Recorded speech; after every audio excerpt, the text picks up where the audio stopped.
All right, let's get right into it. If you're working with LLMs, you've probably spent countless hours trying to perfect your prompts. But what if the prompt itself isn't the problem? What if the real issue is the entire system of how you're interacting? Today, we're going to look past single commands and really dig into the deeper system at play, the interaction loop. I really want this to sink in for a second because it changes everything. You might feel like you're having a back and forth chat with an AI. You're not. You are in a system where every single thing you say lands on top of the last one, and those effects just keep adding up. This is the one idea you've got to get before we can move on. So over on the left, you see the way most people think about it. I ask a question, I get an answer, I move on. It's clean, it's simple, and it's completely wrong. It's why you get these weird errors that seem to come out of nowhere. The reality is on the right. It's a loop system. Every message you send literally reshapes the context for the next one. Getting your head around this is the first real step to getting stable, predictable results. Now, to make this really concrete, I want you to think about it like a game of Tetris. Seriously. Every prompt, every message you send, it's a block falling from the sky.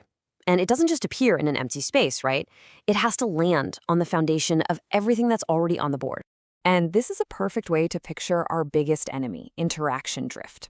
See, on a flat surface, every Tetris piece just blocks in perfectly. Your understanding builds up nice and clean.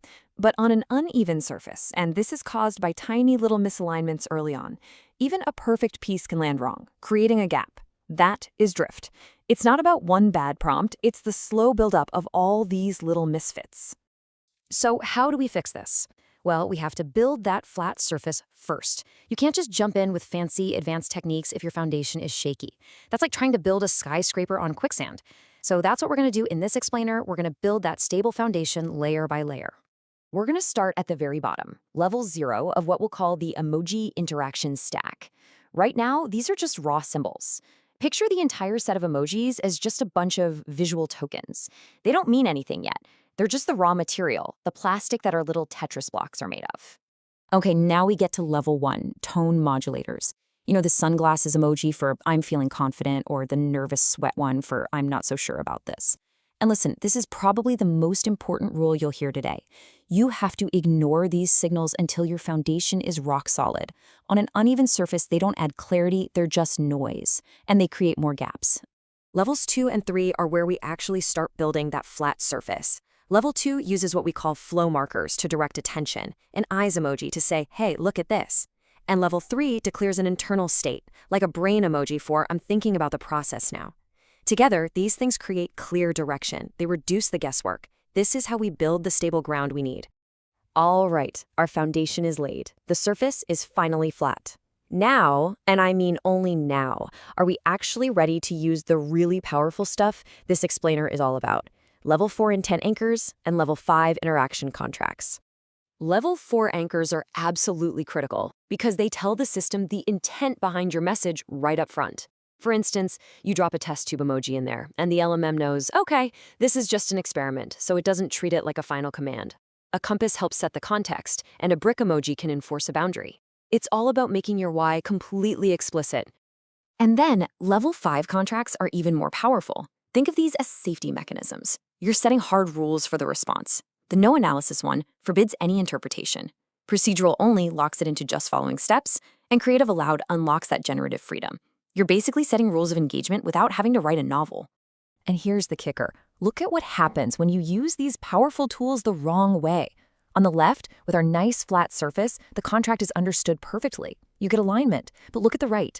On that uneven, unstable surface, the exact same contract gets misinterpreted. A gap forms, and you have just guaranteed interaction drift. It's a recipe for disaster. But what if things start to go wrong anyway? You know, even with the best intentions. You need a fail-safe. You need a way to immediately check the state of the board and make sure you're still aligned.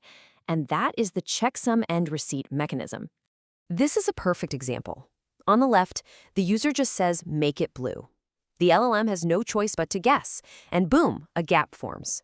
But check out the right side. The user says, make it blue, and the LLM comes back with a simple receipt, a smiley face, and making this specific thing blue. See, that's not a conversation, it's a technical handshake. It confirms understanding before it takes action. And let's be crystal clear about this. That smiley face, that receipt, it's not about being friendly or happy.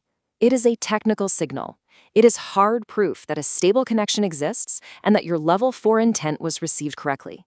It's a mandatory check to prove stability, and it's something you have to earn by building that flat surface first. So, up to this point, we've been talking like LLM architects, right? But what's so incredible about this framework is that it's universal. The exact same principles that create stable AI interactions, they apply directly to human systems. So, let's shift gears. Let's put on our manager hat and see how this all works when you're managing people. So, just take a second and ask yourself, how does this idea of interaction drift actually show up in a team? Where have you seen those tiny little misalignments just quietly stack up day after day until they turn into a massive problem? Take a look at this checklist. Does any of this ring a bell? That feeling that work is just heavier for no obvious reason, or a simple thumbs up in a chat suddenly feels completely ambiguous. These are the exact same symptoms of an unstable loop. This isn't a problem with your people. It's a structural problem. It's drift. And guess what? The solution is exactly the same. A good manager has to build a flat surface first.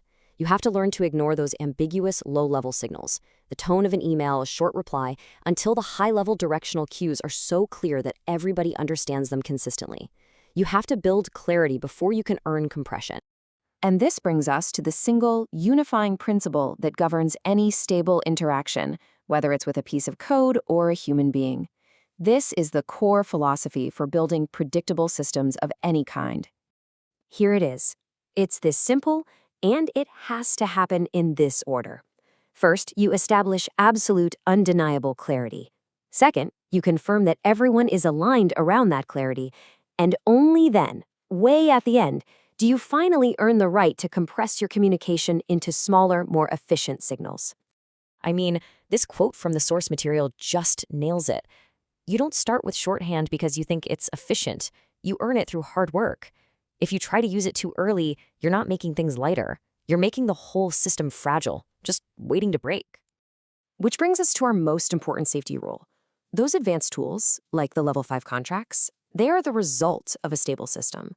You can never, ever use them as a shortcut to create stability in the first place. They are your reward for doing the hard foundational work correctly. So what's the end game here? It's achieving an incredible level of efficiency. These level 8 compression bundles, where just a few emojis can convey a really complex command. But here's the thing, that is only possible, it is only valid once you can verify the structural integrity of every single level below it. Because in the end, stability isn't about being rigid. It's about building a system that gives you predictable, reliable output every single time. And that, right there, is the true art of mastering the loop.